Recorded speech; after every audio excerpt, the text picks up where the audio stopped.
Hello, I'm Brigantia Blackbird of the Blackbird Grimoire. Welcome back to Pagan Tales. Today we are talking about the Greek goddess Aphrodite, known for her associations with love, fertility, and pleasure. Astrologically, she's connected with both the moon and the planet Uranus. She has an affinity for the element of water, literally and magically, which is no surprise because one of the stories of her birth does include her emerging from the sea itself. Naturally, she's attached to the mineral salt, coming from that salt water.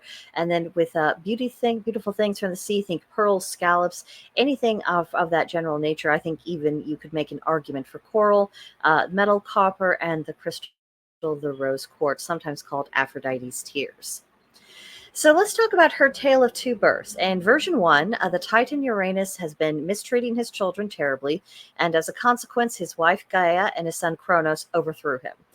In the process of this, Kronos castrated his father and we'll keep this PG, threw his man bits into the sea. The man bits and the sea interacted, creating a sea foam that eventually took shape, and then Aphrodite came forth from that. Then in version 2, Aphrodite is the daughter of Zeus and Dione, and this is according to Homer, who you will also remember as credited as being the author of the Iliad and the Odyssey. And these competing narratives created a lot of confusion, as you might expect, and Plato decided to try to reconcile the tales, saying that there are actually two Aphrodites, the heavenly version, the one from the first one, and then a common version. I can't imagine he gained any favor with this goddess by referring to her as common, but there you go.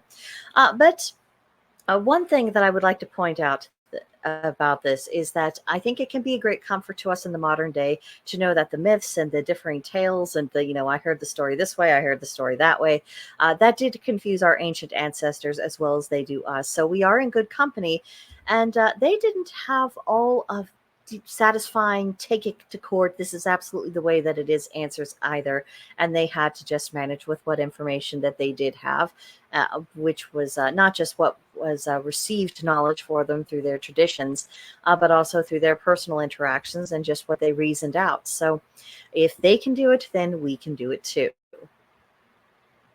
So let's talk about water magic, whether Aphrodite was birthed from the sea or via an affair of the heart, her essence is nevertheless the embodiment of water. Her powers over emotions, bringing people together or setting them apart, is a spiritual application of water magic which corresponds to feelings of every variety. Cleansings are another occasion to invoke Aphrodite to rid yourself of unwanted energy. It's both best help. It's best to both clean physically and to cleanse spiritually, and Aphrodite's powers can cleanse even the heart, thereby releasing the hold of unwanted energies and the feelings associated with it. And apologies if my microphone actually picked up on whatever crash that was. Apparently, my neighbor has all the grace of an unhinged elephant today.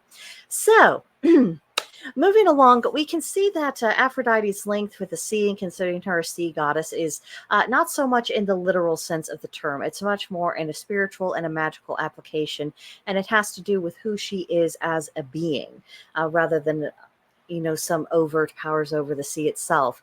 Whereas other gods that are going to be mentioned this month, they are a little bit more related to the actual physical sea. She is related to the sea of emotion that is within ourselves. And that's something that I think we forget about, especially if our feelings start to prey upon us.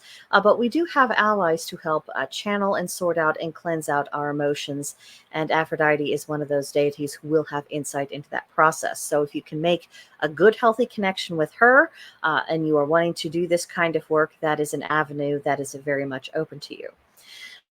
So that is what I have for you this week. Next week, we will be talking about Poseidon. So I hope you'll be coming back from that. And in the meantime, just let me know what you think about all of this, as well as any of your personal experiences with the goddess of Aphrodite, how you perceive her. Do you also recognize this element of water magic within her? Hello, I would love to hear from you. And of course, I will see you guys in the next one. Bye.